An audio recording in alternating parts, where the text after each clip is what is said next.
148तम बरपाली शीतलषष्ठी यात्रा विशेष प्रस्तुति बैठक बरगढ़ जिला बरपाली ब्लॉक सभागृह आयोजित होता एक बैठक में 148तम शीतलषष्ठी यात्रा महोत्सव निखुद आयोजन निमंते जिला स्तरीय अधिकारी लोकप्रतिनिधि और विभिन्न कमिटी सदस्य माने अंशग्रहण करथिले। बैठक में अध्यक्षता करथिले बरपाली तहसीलदार श्रीमती रुक्मणी मेहर। ଏହି बैठकରେ विजेपुर विधायक सनत कुमार गड़तिया, बरगढ़ उपजिलापाल प्रसन्न कुमार पांडे, एसडीपीओ पदारीबिंद त्रिपाठी, एनएसी कार्यनिर्वाही अधिकारी भुवन कुमार शतपथी, एनएसी अध्यक्ष दिनेश गहिर, सांसद प्रतिनिधि पद्मलोचन साहू, ब्लॉक बीडीओ सुमंत कुंभार और अन्य अधिकारी माने उपस्थित थिले। यात्रा संपर्कित विभिन्न विषय गुरुत्वपूर्ण आलोचना है, जार रास्ता और नाल शुद्धिकरण, अवैध दुकान हटाइबा, पीवा पानी और विद्युत व्यवस्था, अग्निशम व्यवस्था, सुरक्षा और परिवहन आदि विषय उपरे चर्चा होइतिला। यात्रा कमिटीर सभापति आनंद बाबू, संपादक जयंत त्रिपाठी और विभिन्न संगठन अध्यक्ष माने मध्य बैठक में अंशग्रहण नहीं मत देइथिले। बैठक शेष में एनएसी कार्यनिर्वाही अधिकारी भुवन कुमार शतपथी समस्त को धन्यवाद जणाई अभिनंदन जणाइथिले। देखो आज खुशी जिनस 148तम शीतलषष्ठी यात्रा प्रस्तुति बैठक।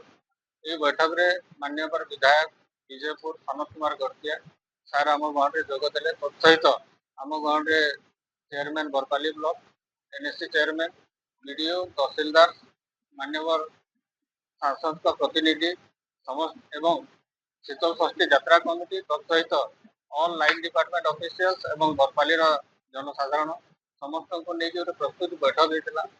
आपण मैंने जानते वर्षे तले 2 वर्ष तले ये जगह मु वीडियो थी किसी कांशर ये मु शीतलषष्ठी यात्रा से पुराना अनुभूति एवं वर्तमान जो समस्या को लेकिन सब डिपार्टमेंट मान को माने संश्लिष्ट करपर भाव में शीतलषष्ठी यात्रा सुरखुर कर संपर्कित आलोचना कराइला।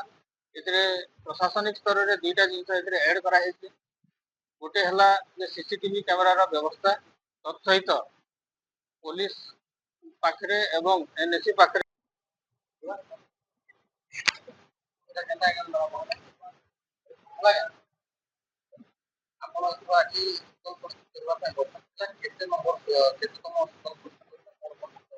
आज आम जो शीतलषष्ठी 148तम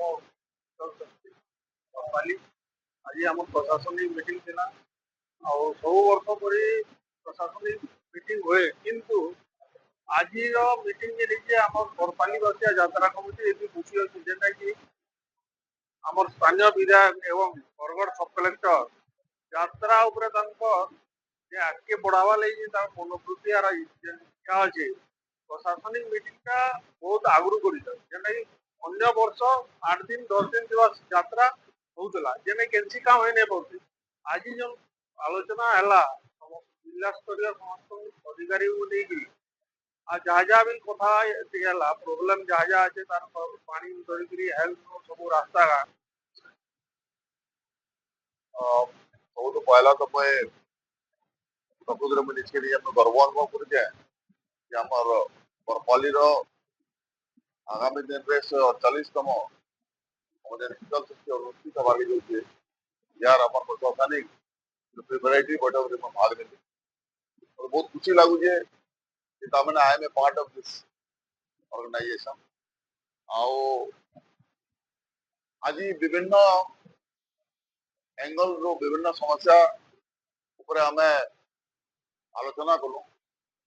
गत वर्ष आम जो शीतलषष्ठी अनुष्ठित होता से समय काना ठीक थिला काना भूल थिला किन दिग के हमको और ध्यान देवार अच्छे से विषय में चर्चा कलु।